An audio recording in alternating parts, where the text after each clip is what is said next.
Vamos conversar com o doutor Agripino Santos, procurador do estado de Sergipe. Doutor Agripino Santos, recentemente a Comissão de Segurança Pública, mais precisamente da Câmara dos Deputados, vem convidando o ministro da Justiça, Flávio Dino, para dar explicações acerca da política de segurança pública no Brasil, e ele não tem atendido essas convocações. O que é que isso pode produzir de consequência para o próprio ministro e qual a avaliação do senhor sobre o comportamento do ministro Flávio Dino nesse sentido?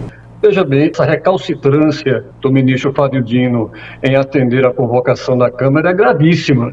E é gravíssima não só pelo fato de desatender uma convocação de um órgão do Poder Legislativo, mas pelo que isso representa. Hoje, fala-se muito em democracia, atos antidemocráticos, defesa da democracia, mas o que é um regime democrático? Regime do povo, regime pelo povo, para o povo, ou seja, a democracia pressupõe um regime em que o povo controle o governante. Então eu poderia dizer que a democracia é um governo em que as autoridades temem o povo, enquanto um governo arbitrário é aquele que o povo teme as autoridades. Então veja, decorrente de tudo isso está o dever que cada administrador público, não importa se eu, enquanto procurador do Estado, ou o senhor Flávio Dino, na qualidade de ministro, não interessa a natureza do cargo. Todo agente público tem o dever de prestar contas ao povo, porque nós somos gestores de coisa alheia. Nós não administramos coisa própria, nós administramos em nome do povo, pelo povo e para o povo. É a ideia da democracia é essa. Então, quando o ministro de Estado, de forma recalcitrante, ele deixa de atender a convocação do Poder Legislativo para prestar contas não ao Legislativo, mas ao povo, porque a ideia, numa democracia indireta,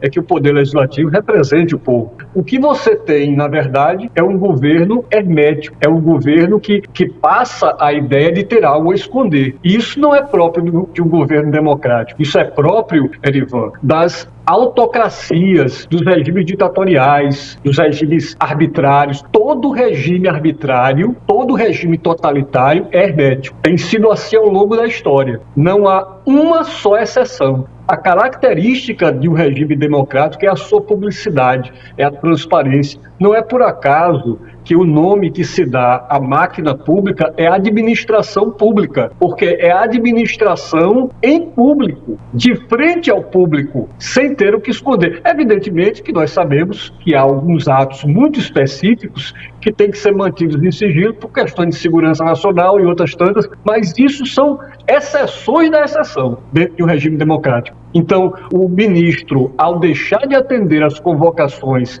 de modo recalcitrante, de modo reiterado, ele, na verdade, demonstra o seu cariz autoritário, o seu cariz antidemocrático da maneira de gestão dele e do governo que ele representa. Bom, doutor Agripino Santos, no caso, a Câmara e a Comissão de Segurança Pública da Câmara, além de fazer a convocação, pode ter algum recurso a mais para fazer com que o ministro compareça e, como o senhor disse, possa trazer as informações para a sociedade brasileira? O órgão da Câmara, em princípio, ele convida. Quando você faz um convite, naturalmente que pressupõe-se a possibilidade de você não atender, o que não é comum.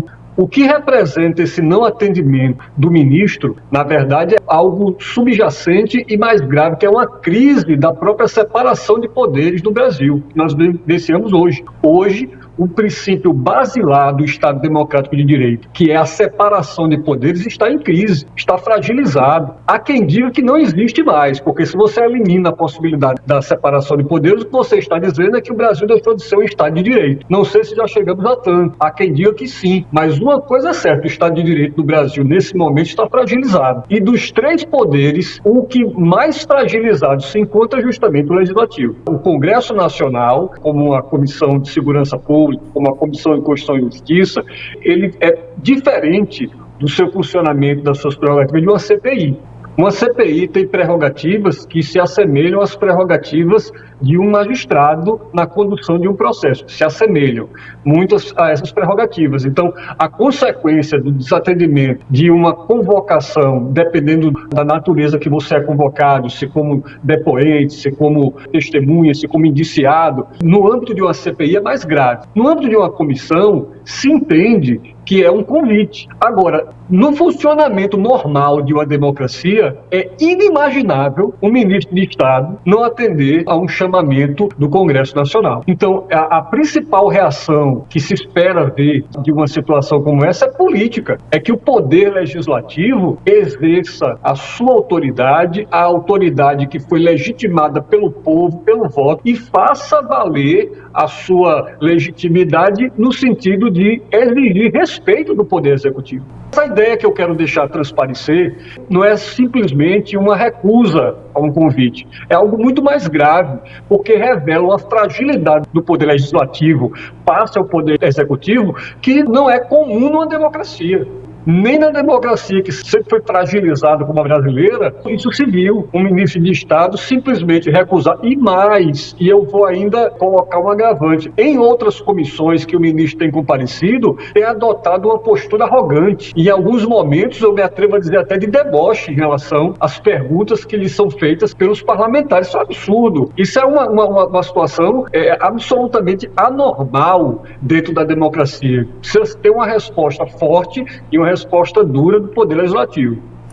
E quais seriam as ações que a própria sociedade, a população, especialmente os eleitores, poderiam adotar para vencer essa fragilidade, possa superar esse impasse que o Brasil vive?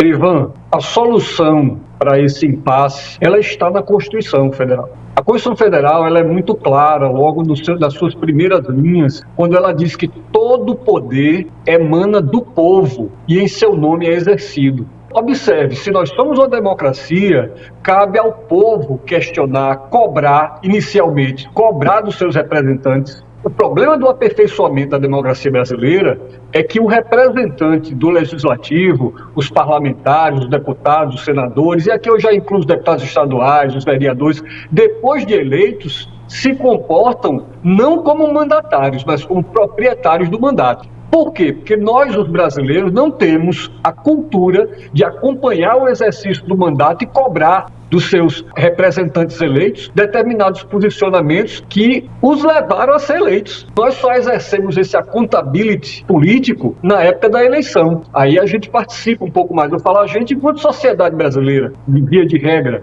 participa um pouco mais. O que nós temos é começar a cobrar do Poder Legislativo, começar a exigir do Poder Legislativo que adote os mecanismos democráticos, que a Constituição, que o regimento da Câmara, que o regimento do Senado permitem, como, por exemplo, a obstrução, um instrumento da minoria previsto no regimento interno. Não há nada de arbitrário, não há nada de ilegal, não há nada de inconstitucional. É um instrumento político de pressão. Então, situações como essa e outras tantas, nós podemos resolver, e aí eu diria isso, exercendo a cidadania. O brasileiro, lamentavelmente, só tem a cultura de exercer a sua cidadania em época de eleição, como se a cidadania se resumisse ao ato de votar. Inclusive, me permita, Ivan, há toda uma estrutura cultural, todo um aparelhamento ideológico para fazer o cidadão pensar exatamente isso. E o seu ato de cidadania se resume a votar, quando na verdade é apenas um momento. A cidadania nós exercemos todos os dias, através de associações, na rua, falando, nas praças, enfim, nós temos que voltar a nos mobilizar democraticamente, ordeiramente, dentro dos quadrantes e dos limites do Estado Democrático de Direito, mas cobrando com força. Porque se nós somos uma democracia, as autoridades têm que temer o povo, porque o poder emana do povo e não da autoridade para o povo.